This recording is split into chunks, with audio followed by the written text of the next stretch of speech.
আমি নয়াগোলা মোড়ে রাত 7:30 ছিলাম। আমার চাচাতো ভাই রাকিব আমাকে ইমোতে ফোন দিয়ে বলে যে তোর ভাবিকে বাপ্পি বলে একজন মাদক ব্যবসায়ী মারছে। তো আমি ওই অবস্থাতে চা খাচ্ছিলাম, চা খাওয়া বাদ দিয়ে আমি গাড়িতে করে সাটাম, এখানে এসে দেখি আমার ভাবি রক্তাক্ত অবস্থায়, তার বোনেরা ছিল, হাঁকাপাকা করে মেডিকেল নিয়ে গেল। আর এই বাপ্পি রীতিমতো নুজ্জামান নামে এক মাস্তান, নিজে একজন মাদক সেবক এবং ব্যবসায়ী সাইকো যাকে বলে, সে রীতিমতো আমার ভাবিকে এলোপাতারি মানে কোপ মেরেছে। তার সাক্ষ্য প্রমাণ আছে। কেন মেরেছে? আমার ভাবির একটা মেয়ে আছে, বিয়েও হয়েছে, আর একটা ছেলে আছে, স্কুলে যায়, পড়াশোনা করে। তো বাড়ির সামনে যদি কেউ মাদক বেচে, প্রতিবাদ করাটা এটা তার স্বাধীনতা। তো প্রতিবাদ করেছে যে ভাই আপনি এখানে দিয়েন না, ছোট ছোট বাচ্চারা আছে, আপনি একটু সামনে যেয়ে দেন, এখানে যুব সমাজ নষ্ট হবে।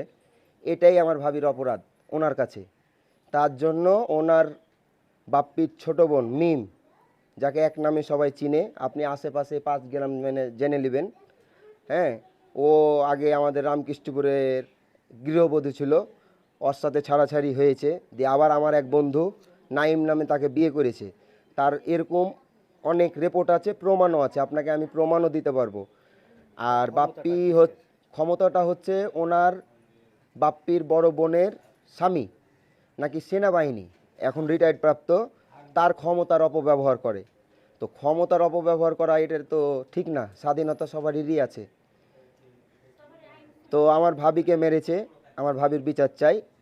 আমার ননদকে মারছিল ওই যে মিম, আর হলো যে মিমের মা আর ওই যে নুরজামান, ওই ছেলেটা ওকে ডেকেছে। মিমের ওদের কেউ নাই, ওকে ডেকেছে, মানে ওর ভাইয়ের সাথে ব্যবসা করে, মাদক ব্যবসায়ী উনিও করে, তখন ডেকেছে। তো ওনাকে মানে আমার ননদকে এমনভাবে নির্যাতিতভাবে মারছে, মানে যে ভিডিও করে মোবাইলটা ভিতরে ভরে রেখেছিল, তো বুকের ভিতর থেকে মোবাইল কাটার চেষ্টা করছে নুরজামান। তখন আমি আমি জানালা দিয়ে দেখছি, আমার জানালার সামনেই ঘর থেকে বের হয়ে তখনকে দেখছি যে ওকে অনেক নির্যাতন করছে, আর অন্যটা কায়রা হলো ওদিকে ছুঁড়ে ফেলে দিয়েছে।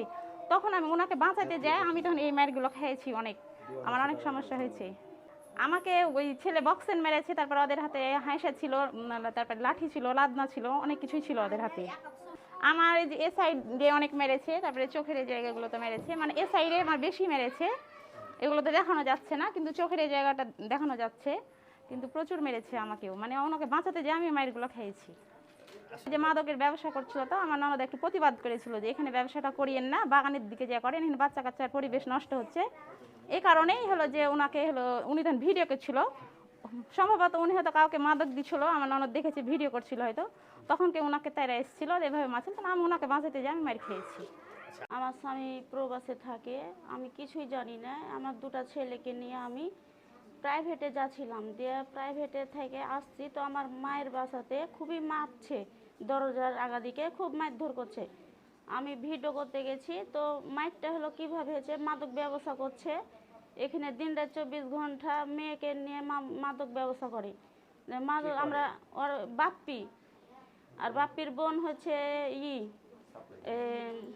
কি যেন মিম, আর ওর আম্মার নাম হচ্ছে নাসিমা।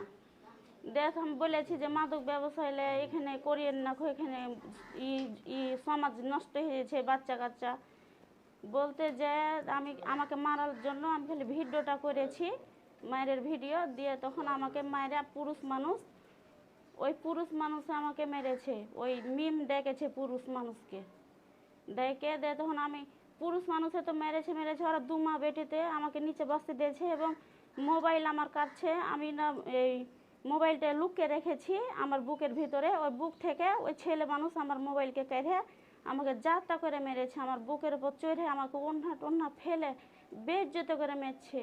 আমি আর বিচার চাই। আর যে মেরেছে ওই ছেলের নাম হচ্ছে নুরজামান, ওই ছেলে মাদকের জন্যই মেরেছেন আপনি? প্রতিবাদ করছিলেন? প্রতিবাদ করেছি, তার জন্য আমাকে মেরেছে। আর অনেক আরো ঘটনা আছে, এই যে বাড়ির পাশে প্রত্যেকটা মানে যাকে তাকে মারে, হাইসা কান্তা সব সময় রেডি ওদের কাছে, এভাবে করে আমাকে মায়েরা দিয়ে ওরা কোথায় যেয়েছে। আমি এমার্জেন্সি আমাকে লেগেছে সবাই, আর গলার চেন ছিল, আমার চেনটা টেনে লেগেছে ওই নুরজামান। আর হচ্ছে আমি এমার্জেন্সিতে যখন আমাকে সবাই নিয়ে গেছে, এমার্জেন্সি তো ঘেরোয়া করেছিল, ওই এমার্জেন্সিতে আমাকে লুকিয়ে রেখেছিল, দিয়ে যখন পুলিশ আসে, পুলিশ তখন দেখছে যে এরাকে তো ঘিরে পুলিশের হেফাজতে আমরাকে মেডিকেলে ভর্তি করেছিল। এই যে তারপরে আমাকে এনে কোপালছে।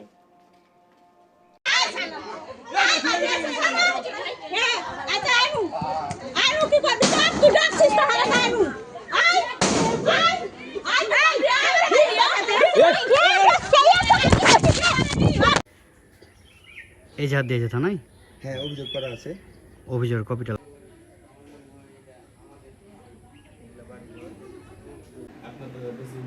হ্যাঁ হ্যাঁ ভাই, আপনার কালকে ফোন ধরুন, আপনি আমার ফোন ধরলেন না কেন? আমি কাজে ব্যস্ত ছিল ভাই। বেশ,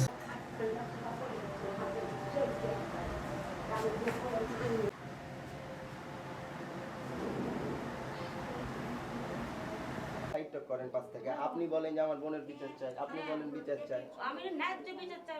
কোপিয়েছে এর হাত, আর এই যে তোর যেগুলো সব কোপালছে দেখুন। এই যে তোর যেগুলো সব কোপানো কাজ, এই যে দেখুন এভাবে করে আমাকে মেরেছে, নির্যাতিত করে মেরেছে, ঘরে সব এলোমেলো করে দিয়েছে, মেরে ভেঙে দিয়েছে, এগুলো সব দেখুন কি করেছে। এভাবে যে অত্যাচার করেছিল মানা